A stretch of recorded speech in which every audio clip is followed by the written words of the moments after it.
तो कार्डियोलॉजी में सबसे पहले हमें देखना है कि ब्लड फ्लो कैसे करता है, राइट। तो सबसे पहले सुपीरियर वेना कावा और इन्फीरियर वेना कावा से डीऑक्सीनेटेड ब्लड वापस आएगा, ठीक है, और जाएगा कहाँ पे, राइट एट्रियम में, अगर डायग्राम आप देख रहे हो तो, ठीक है। तो right atrium receives what blood, deoxygenated blood, right, and then blood passes through the tricuspid valve, कहाँ पहुँच गया, राइट वेंट्रिकल में, ठीक है। अब राइट वेंट्रिकल में क्या होगा, right ventricle now will pumps the deoxygenated blood through the pulmonary valve into the pulmonary trunk, है ना। अब पल्मोनरी आर्टरी में पहुंच गया सब कुछ। Now pulmonary artery is carrying deoxygenated blood into where, lungs में, ठीक है। एक्सेप्शन है, artery usually oxygenated blood carry करती है, बट पल्मोनरी आर्टरी कैरी कर रही है क्या, डीऑक्सीनेटेड ब्लड। अब ये चीज़ पहुंचती है आपका ब्लड, डीऑक्सीनेटेड ब्लड लंग्स में, वहाँ क्या होता है, gas exchange occurs, oxygen will now enter the blood and carbon dioxide is now removed, ठीक है। ऑक्सीजन आ गया ब्लड में। अब उसके बाद क्या होगा, पल्मोनरी वेन्स उसको वापस लेके आएगी।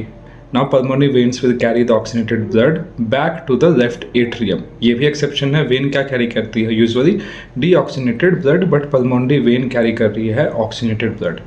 अब ब्लड पहुंचेगा कहाँ पे, लेफ्ट साइड ऑफ हार्ट, मतलब लेफ्ट एट्रियम में। Left atrium receive oxygenated blood and blood passes through the mitral और बाइकस्पिड वॉल। बाइकस्पिड वॉल से पास करके वो पहुंच जाएगा लेफ्ट एट्रियम से लेफ्ट वेंट्रिकल में। ये थिकेस्ट चेंबर होता है हार्ट का, right, and it will pump the oxygenated blood through the aortic valve into the aorta. अब एओर्टा में पहुंच गया blood. Now aorta distribute the oxygenated blood to the entire body, ठीक है, और यहाँ से ब्लड पहुँच जाता है सिस्टमिक सर्कुलेशन में, राइट। अब क्या होगा, now oxygen is delivered to the tissue and blood becomes deoxygenated and returns to the heart via SVC and IVC again, right. Easy flow है, ऐसा सर्कल में घूमते रहेगा, है ना।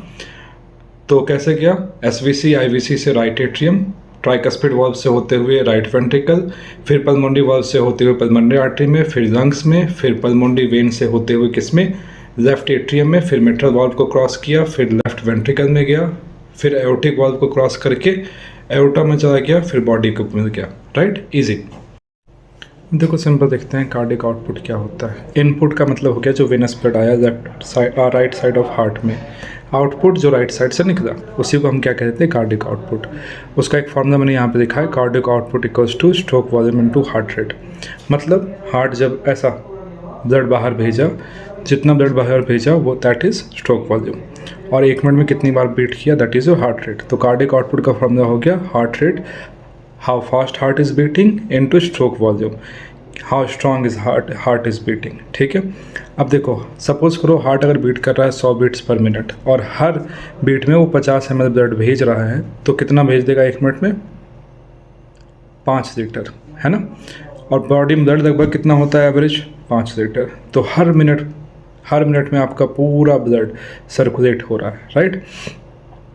Isn't it amazing, right. Normally हालांकि 100 बार नहीं बीट करता है हार्ट बीट करता है 70 के आसपास, और वो जो स्ट्रोक वॉल्यूम भी 70 के आसपास ही होता है। तो यूनिट क्या हुआ कार्डिक आउटपुट का, सिंपल देखो, हार्ट रेट का क्या होता है, beats per minute, stroke volume का ml पर बीट, बीट से बीट कैंसिल हो गया, यूनिट क्या बच गया, ml पर मिनट।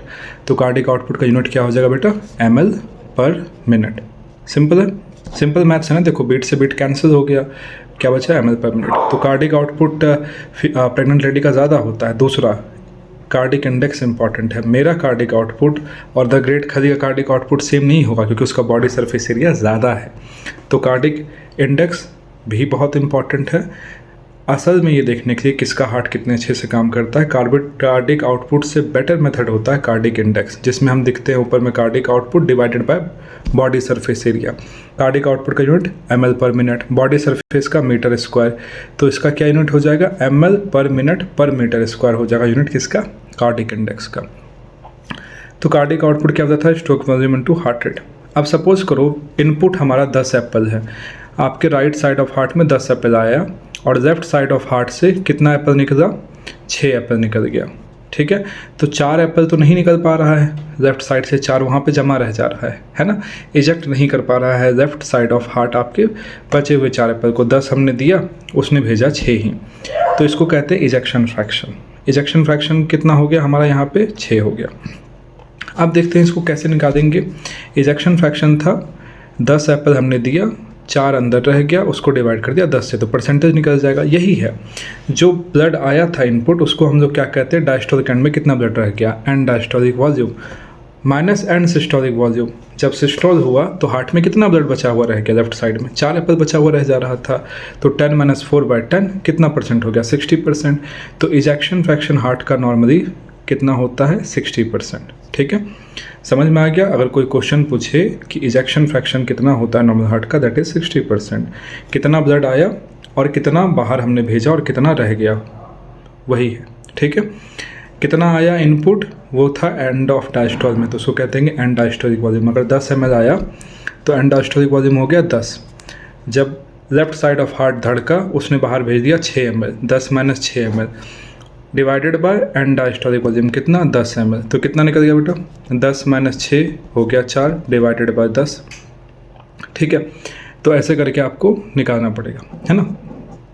सॉरी, 10 - 4 तो 6 आ जाता है। अब हम देखते हैं कि आपको जो ब्लड प्रेशर 120/80 आप जानते हो, क्या ये सच में प्रेशर होता है हार्ट का? नहीं होता है। ठीक है, हार्ट के अलग अलग चेम्बर का अलग अलग प्रेशर होता है। जैसे कि आपका जो राइट एट्रियम है उसका 5 होता है millimetre of mercury, right ventricle का 25 होता है, लेफ्ट एट्रियम का 10 होता है और लेफ्ट वेंट्रिकल का 120 होता है। तो 120/80 जो लिखते हो आप, वो तो हो गया 120 किसका, लेफ्ट वेंट्रिकल का। बट डायस्टोल में हार्ट के सारे चेम्बर का प्रेशर होता है 0, तो आपका बीपी कितना होना चाहिए, 120/0। बट क्या हम कहते हैं 120/80, तो वो हार्ट का प्रेशर नहीं है बेटा, वो प्रेशर होता है blood pressure of big arteries. तो 120/80 is not your pressure of your heart that is generating, it is pressure of blood pressure in your big arteries। ठीक है, इलास्टिक रिकॉइल की वजह से वो होता है। तो इतना समझ में आ गया, 120/0 रहता है अगर हम डायरेक्ट ब्लड प्रेशर देते हैं हार्ट से तो। ठीक है, अब देखो सिस्टोल में प्रेशर कितना गया हार्ट का, 120, और वॉल्यूम क्या गया, कम। सिस्टोल में तो ब्लड निकल जाता है तो वॉल्यूम कम हो जाएगा, है ना। और डायस्टोल में प्रेशर हार्ट का कम हो गया, बट वहाँ जो नॉच दिख रहा है वो किसका बता रहा है, वो बता रहा है बिग आर्टरीज का। बिग आर्टरीज का तो 0 नहीं हुआ ना, उसका 80 हो गया डायस्टोल में, तो 120/80 उसको डायक्रोटिक नॉच कहते हैं। तो ओवरऑल इंट्रोडक्शन में इतना काफ़ी था, फिर हम आगे चल के कोरोनरी आर्टरी